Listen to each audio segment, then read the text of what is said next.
Welcome back to the WHHI-TV Daily News. Alex Brown is here for his monthly update, and we have a lot to talk about, as always. Good to see you, Alex. Absolutely. Good to see you as well. Yeah. So we have the strategic planning meeting coming up. We've talked about that last couple times, as the mayor has touched on it as well. Yes. So that's next week? No, 2 weeks. It is the week after next. 2 weeks, yeah. Thursday, Friday, 26th, 27th, it'll be at the Westin. We'll start at 9 and go to about 3. Really excited about this opportunity. Number one, we've got new council members. Yes, okay, right. This will be their first time going through this exercise. We've hired a consultant to come in and help facilitate and lead us through the conversation. Okay. Each of us have had an opportunity to fill out a survey and have a one-on-one conversation with the team that's coming in to help us.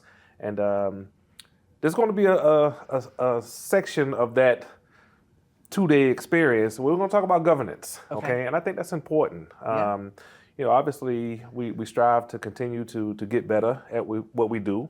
We welcome criticism and challenges to the way that we do business. But at the end of the day, we want to be action-oriented, right? Yeah. And, unfortunately, we see creep of what happens at a national level here locally. And quite frankly, there's no place for that. Hilton is a very small place. Right. And we're going to see each other as we go to the grocery store and whatnot. So just understanding that there's a common goal in the health of our community, and sort of having good governance and able to get there, I think is important. Yeah. I'm going to back up for just a second, because you mentioned you had hired a consultant. Yeah. And I know that that's kind of been some chatter around that in different times that you've hired consultants. Absolutely. Talk to us about why it's necessary to do that and to spend the money to do so. Sure. Well, with strategic planning, it's a common practice that municipalities will bring in an outside source to help them move through the conversation. I came on council in 2020. The town manager, Mark Orlando, was brand new when we came in, so we did not hire anybody that first year, okay? And Mark needed some time to sort of get to know what was going on and get his feet on the ground. Right. But now it's at a point where we don't need him to facilitate and organize, okay? We need him to keep us organized as we're moving along, and someone else facilitate. So it makes sense, okay? It's the best practice. And we did it last year. I think we had good results out of it.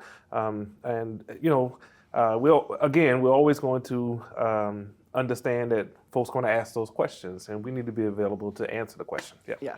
And as you mentioned earlier, you want to focus on really the health of the community as opposed to focusing so much on the differences, which I think we've kind of strayed to focusing on the differences a little bit. Sure. Yeah. I've been thinking a lot about Hilton Head, and when it comes to the age of Hilton Head, it's just a number. It's just a number, but we are healthy. Yeah. We continue to be healthy financially, continue to be healthy from a cultural standpoint.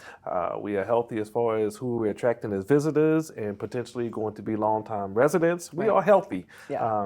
And we need to maintain that health, all right? Yeah.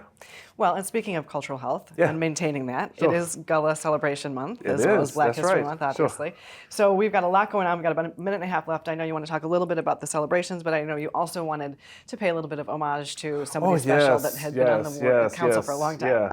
Yeah. So for those that want to indulge in the culture, you can Google Gullah celebration Hilton Head. There are lots of events going on throughout the month of February, and sort of reminisced this morning, and the great Billy Ferguson came to mind. Okay, Billy Ferguson was council person for Ward 1. He was elected in 1993 and served until 2012. That is quite something. Yes, 5 terms.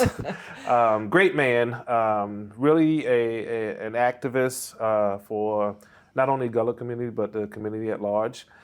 He has since passed away, but we want to pay homage to trailblazers like himself. Yeah.